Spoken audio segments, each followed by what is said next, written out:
যে আন্তর্জাতিক আইনের প্রযোজ্যতা ছাড়া ইন্টারন্যাশনাল ক্রাইমস ট্রাইব্যুনাল আইনের অধীন কিংবা এই ট্রাইব্যুনালে বিচার করা সম্ভব নয়। জনাব কাদের মোল্লাকে শর্ট অর্ডারের মাধ্যমে যেভাবে মৃত্যুদণ্ড কার্যকর করা হয়েছে, এই কার্যকর মৃত্যুদণ্ডের প্রসেস এই ভারতীয় উপমহাদেশের 400 বছরের ইতিহাসে এই ধরনের কোনো ঘটনা কোনো দিন ঘটে নাই। জনাব এটিএম আজহারুল ইসলামের রিভিউ থেকে উদ্ভূত আপিল মামলার শুনানি শুরু হয়েছে। আজকে আমাদের পক্ষে শুনানির প্রায় 90 ভাগ শেষ হয়ে গেছে। বাকি 10 ভাগ শুনানির জন্য আগামী বৃহস্পতিবার সকালে 1 নম্বর আইটেম আকারে বাকি অংশ শুনানি অনুষ্ঠিত হবে ইনশাআল্লাহ। আমরা এই শুনানিতে মূল কথা যেটা বলেছি, প্রথম হলো আমরা বলেছি রাজনৈতিকভাবে উদ্দেশ্য প্রণোদিত হয়ে জামায়াতের নেতৃবৃন্দকে আগে ফাঁসি কার্যকর করা হয়েছে। তিনি এখনও বেঁচে আছেন। তার ফাঁসি কার্যকর করার জন্য যে রায় দেওয়া হয়েছিল, এটিও ছিল রাজনৈতিক বিবেচনায় তাকে টার্গেট করা হয়েছিল। কারণ হলো যে একটি ঘটনায় তাকে ফাঁসি দেওয়া হয়েছে, সেই ঘটনায় সাক্ষীরা এসে আদালতে বলছেন যে তারা 3 কিলোমিটার এবং 3.5 কিলোমিটার দূরে থেকে তারা দেখেছেন যে আজহার সাহেব নাকি ঘটনার সঙ্গে জড়িত। এবং এটাও বলেছেন যে আয়োরকে নিয়ে যে স্টেটমেন্ট আমরা বলেছি, আয়োর কাছে যাওয়া যে স্টেটমেন্ট, এই স্টেটমেন্টটা আদালতে যারা এসেছেন তারা না আসা সত্ত্বেও আমাদেরকে কোনো কন্ট্রাডিকশন নিতে দেন নাই। এবং কাস্টমার ইন্টারন্যাশনাল ল অর্থাৎ আন্তর্জাতিক আইনের প্রযোজ্যতা হবে না, এই মর্মে আপিল বিভাগ আগে রায় দিয়েছেন জনাব কাদের মোল্লার মামলায়। আমরা আজকে এটাও বলেছি যে আন্তর্জাতিক আইনের প্রযোজ্যতা ছাড়া ইন্টারন্যাশনাল ক্রাইমস ট্রাইব্যুনাল আইনের অধীন কিংবা এই ট্রাইব্যুনালে বিচার করা সম্ভব নয়। আমি আশা করব আমাদের আপিল বিভাগ পূর্ণাঙ্গ বেঞ্চ আন্তর্জাতিক আইনের প্রযোজ্যতা এখানে অবশ্যই পজিটিভ অর্থে ডিসাইড করবেন। অ্যাট দ্য সেম টাইম জনাব আজহারুল ইসলাম সাহেবকে 2 নম্বর, 3 নম্বর এবং 4 নম্বর চার্জে যে মৃত্যুদণ্ড দিয়েছেন, এই মৃত্যুদণ্ড থেকে তাকে বেকসুর খালাস প্রদান করবেন ইনশাআল্লাহ। এবং এটাও আমি মনে করি যে আগে জনাব কাদের মোল্লাকে শর্ট অর্ডারের মাধ্যমে যেভাবে মৃত্যুদণ্ড কার্যকর করা হয়েছে, এই কার্যকর মৃত্যুদণ্ডের প্রসেস এই ভারতীয় উপমহাদেশের 400 বছরের ইতিহাসে এই ধরনের কোনো ঘটনা কোনো দিন ঘটে নাই। তারপরেও একজন ব্যক্তির রিভিউ মামলা নিষ্পত্তি হয়ে যাওয়ার পর একটি সংক্ষিপ্ত আদেশের মাধ্যমে তার মৃত্যুদণ্ড 2013 সালের 12 ডিসেম্বর কার্যকর করা হয়। তড়িঘড়ি করে, যেহেতু 14 সালের 5ই জানুয়ারি নির্বাচন হওয়ার কথা ছিল, তাই রাজনৈতিক প্রতিপক্ষকে ঘায়াল করার জন্যই তড়িঘড়ি করে শর্ট অর্ডার দিয়ে একটি মৃত্যুদণ্ড কার্যকর করা হয়েছে। এসব কিছু নিয়ে প্রশ্ন উঠবেই এবং সব কিছুই আদালতের রায়ের মধ্যে আসবে। অতীতে যাদের ব্যাপারে এই ধরনের অবিচার করা হয়েছে, মৃত্যুদণ্ড কার্যকর করা হয়েছে, কি পদ্ধতিতে কার্যকর করা হয়েছে, কি ফাইন্ডিং দিয়ে কার্যকর করা হয়েছে, সব কিছুর ব্যাপারেই আমরা আজকে সাবমিশন রেখেছি।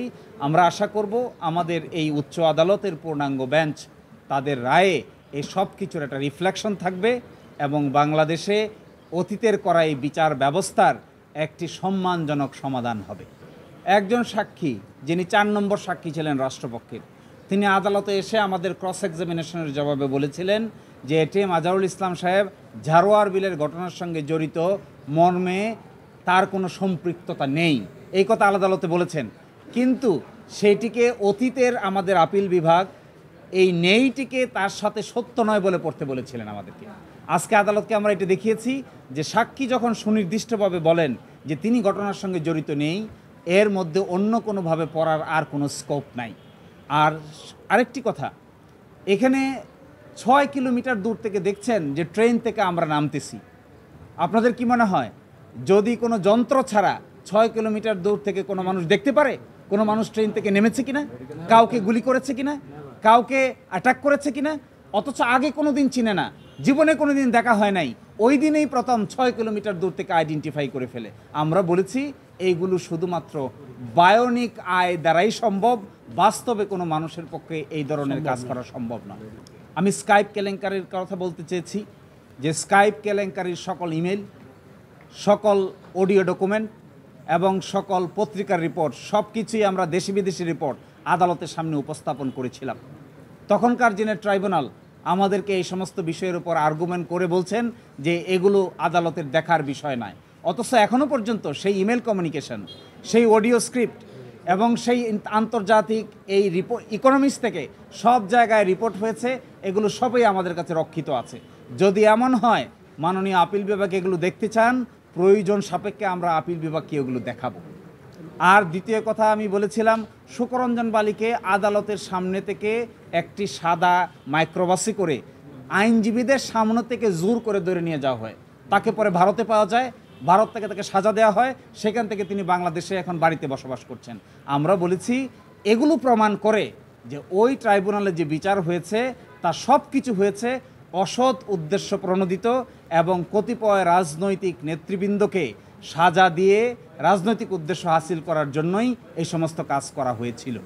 আমাদের যে আইন 1973 এর আইন, আমরা বলেছি এই আইন তৈরি করা হয়েছিল 195 জনের বিচার করার জন্য, যারা পাকিস্তান আর্মি ছিলেন এবং যাদেরকে আইডেন্টিফাই করা হয়েছিল, কিন্তু ত্রিপক্ষীয় চুক্তির মাধ্যমে এই সমস্যার সমাধান করা হয়েছে।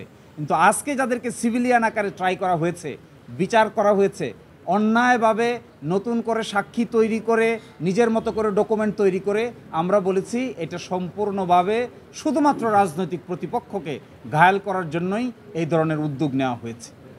ভাই, আপনি একটি জায়গায় একটি রেফারেন্স ছিলেন ম্যাডাম জাস্টিস জিনা তারা ম্যাডামের বিষয়, তিনি এই রায়ের পর্যবেক্ষণ বা রায়ের জায়গায় তার অবস্থান কি করেছিলেন? তিনি স্পষ্ট করে বলেছেন চার্জ নম্বর 2 এবং 3-তে যে ধরনের সাক্ষীর উপর ভিত্তি করে এখানে মৃত্যুদণ্ড দেওয়া হয়েছে, তিনি বলছেন এই ধরনের সাক্ষীকে মোটেও বিশ্বাস করার সুযোগ নাই। তিনি বলছেন 3 কিলোমিটার দূর থেকে যাকে যে দেখতে পায় তাকে আমি কি করে বিশ্বাস করি। তিনি এটাও বলেছেন যিনি 6 কিলোমিটার দূর থেকে লুকিয়ে থেকে দেখতে পায় তাকে আমি কি করে বিশ্বাস করব। যিনি নিজের সন্তানের নাম বলতে পারেন না, তার সন্তান কয়জন এটাও বলতে পারেন না, কিন্তু তিনি আসামির নাম বলেন, তাকে কি করে আমি বিশ্বাস করব। এই কথা বলে তিনি এদের সাক্ষ্যগত কোনো মূল্য নাই এবং এদের উপর বিশ্বাস করে কাউকে সাজা দেওয়া যাবে না, এবং এটিএম আজহার সাহেবকে 2 নম্বর চার্জ এবং 3 নম্বর চার্জ থেকে তিনি বেকসুর খালাস দিয়েছেন। না, এই মামলা কোনো হ্যাম্পার হবে না, কারণ আপনারা জানেন যে 1973 সালের এই আইনের এই ডিফিকাল্টির কারণে আইন কিন্তু সংশোধন করা হয়েছে। এই আইন সংশোধন করে ক্রাইম এগেনস্ট হিউম্যানিটির সংজ্ঞার মধ্যে ওয়াইড স্প্রেড এবং সিস্টেমেটিককে অ্যাড করা হয়েছে। ফলে এখনকার যে আইনের বিধান আছে এই বিধানে আন্তর্জাতিক মানের কোনো ঘাটতি নাই। কিন্তু অতীতে যা ছিল আমরা সেটি আর্গুমেন্ট করেছিলাম যে ওয়াইড স্প্রেড এবং সিস্টেমেটিককে অ্যাড করা হোক। উচ্চ আদালত তার এইটার ব্যাপারে উচ্চ আদালত তার অবজারভেশন দিক, কিন্তু উচ্চ আদালত বলে দিয়েছেন আন্তর্জাতিক আইন এখানে প্রযোজ্য হবে না। কিন্তু এখনকার আইনে আন্তর্জাতিক আইনের প্রযোজ্যতা সংশোধন করা হয়েছে।